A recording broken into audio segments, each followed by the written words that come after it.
バオバル会長場に会コイン会長ようこそ会コインです。よろしくお願いします。今回は大使のご自宅に来ております。よろしくお願いします。お願いします。ありがとうございます。ありがとうございます. טוב, אז היום אנחנו נעשה בעברית. עם כל המצב שקורה עכשיו בארץ, הוצאתי יותר מ4 סרטונים, ויש הרבה קומנטס. ואני חושב שהרבה יפנים גם צריכים לא רק לדעת את הצד של ישראל או הצד של פלסטין, בכללי לדעת את ההיסטוריה ומה קורה שם. אז אתה השגריר שלנו, ונראה לי שלשמוע ממך זה הכי בטוח גם ליפנים, מי שרואה את התוכנית הזה.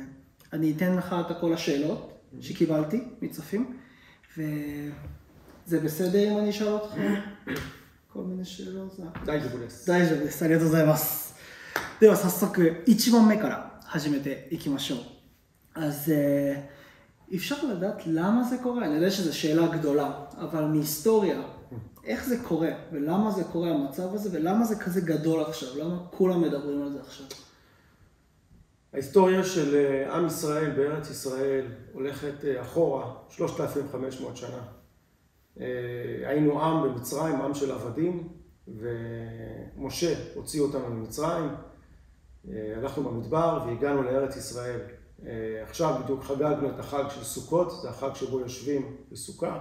חוגגים את יציאת מצרים, את היציאה מעבדות לחירות.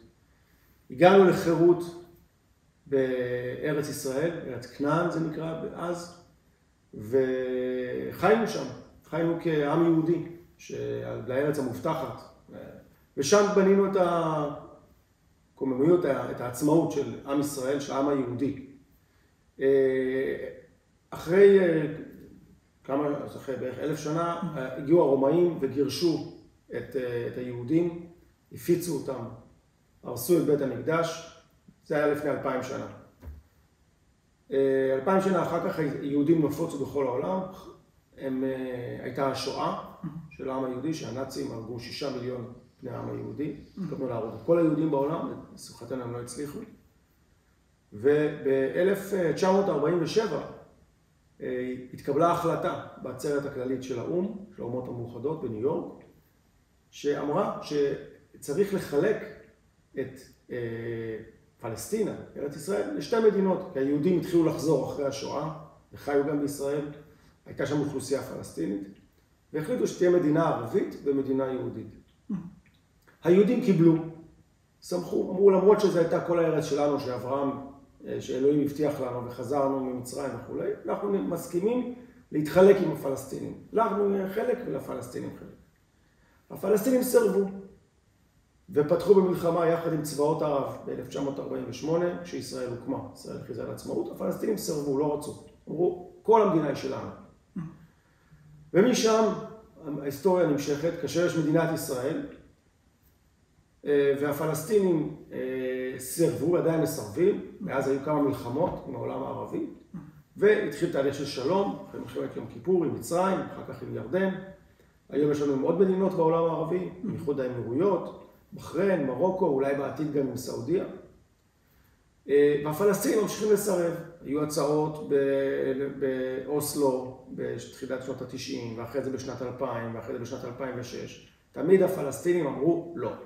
למרות שזה היו הצעות מאוד טובות לחלק, הם תמיד אמרו לא, אנחנו לא מסכימים. אנחנו רוצים הכל, אנחנו רוצים לחזור עם הפלסטינים, מה שנקרא זכות השיבה, ואז איפה היהודים יחיו? בתל אביב? לא, זה לא מעניין אותם. אז צריך להבין שזו ההיסטוריה בגדול. אז להאשים את ישראל, כיבוש זה לא נכון, זה פשוט לא נכון, כי הם מסרבים כל הזמן לפלסטינים, הצד השני מסרב.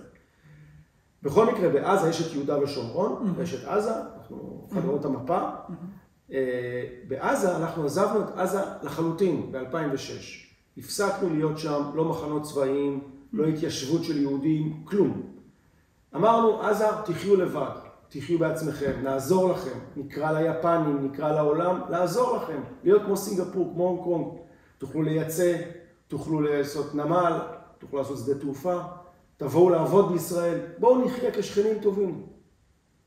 אחרי שנה, החמאס הפיל את הרשות הפלסטינית של אבו מאזן, והרג אותם, פשוט הרג אותם, דחפו אותם מגגות, ועשה הפיכה. הוא לקח את חמאס, החמאס לקח את עזה כבת ערובה, ועד היום היא בת ערובה. חמאס הוא ארגון טרור, רצחני מאוד, בדיוק כמו אייסיס, כמו דאעש, שעושה דברים יותר גרועים. מה שהם עשו לנו עכשיו, 1,500 הרוגים, 3,500 פצועים, חטופים, זה דברים שלא נראו בהיסטוריה המודרנית של העולם. באמת, לא נראו עוצמת הזוועות של לשרוף ילדים חיים, של לאנוס, של לרצוח, אפילו בעלי חיים. הם הלכו וירו בבעלי חיים, בפרות, בכלבים, ככה, פשוט בשנאה טהורה ובברבריות שבאמת אפשר לשלוט על הנאצים אפילו יותר גרוע. זה דברים שלא ראינו. הם ירו עלינו מאז 2007 בכמה סבבים.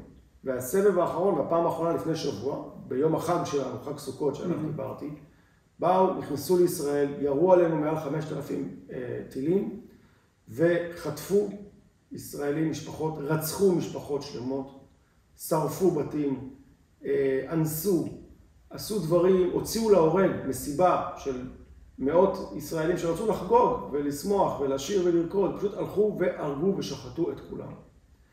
אז זה הארגון הזה. ועכשיו ישראל יוצאת למלחמה. כי אין לנו ברירה, ישראל יוצאת למלחמה נגד החמאס וגם נגד הג'יהאד האסלאמי הפלסטיני, שני ארגוני טרור רצחניים, בדיוק כמו אייסיס. ואנחנו צריכים לטפל בהם, אנחנו מנסים לא לפגוע באוכלוסייה האזרחית, אין לנו שום רצון לפגוע באוכלוסייה האזרחית. עכשיו ביקשנו מהם לרדת מצפון רצועת עזה לדרום, כדי לא לפגוע בהם, אז החמאס עוצר אותם, ושלא ירדו, כי החמאס רוצה להשתמש בהם כמגן אנושי. הוא רוצה שאנחנו נפגע באזרחים, כי אז יהיה לנו יותר קשה, אנחנו דמוקרטיה, אנחנו בעד זכויות אדם, אנחנו נגד פגיעה באזרחים. ולכן זה מאוד מאוד מורכב ומסובך. אני רואה בסרטונים של החדשות, אני גרתי בישראל, הייתי שם. אני יודע שצבא ישראל לא יהרוג אנשים רגילים מלב שלהם. נכון. ובחדשות שאתה רואה, רוב הפעמים אתה רואה את הילדים הקטנים, הפלסטינים מחזיקים ובוכים, וכל הטרור, כל הפצצות. ובקומנט יש הרבה אנשים שכותבים, בסרטון ראיתי שחייל ישראלי יורה באזרחים פלסטינים, או מרביצים לאזרחים פלסטינים, ודברים כאלה. ואיך אני יכול להסביר לצופים איזה חוק יש לנו בצבא, איזה... אסור בתכלית האיסור להרוג אזרחים. ישראל היא מדינה דמוקרטית שפועלת בסביבה מאוד מאוד קשה. על פי חוקי הלחימה, יש חוקים למלחמה, חוקי המלחמה הבינלאומיים. אנחנו לא פוגעים בפלסטינים, אנחנו לא פוגעים באזרחים שלא מעורבים, לא פוגעים בילדים, משתדלים לעשות הכל כדי לא לפגוע בהם. הבעיה שהחמאס מסתתר בתוך בתי חולים, בתוך בתי מסגדים, בתוך בתי ספר של אונר"א, של אחרים, ובכוונה הוא רוצה שאנחנו נפגע בהם. כלומר, הם מתחבאים מאחורי ילדים ומאחורי נשים בשביל שנפגע בהם, ואז נואשם.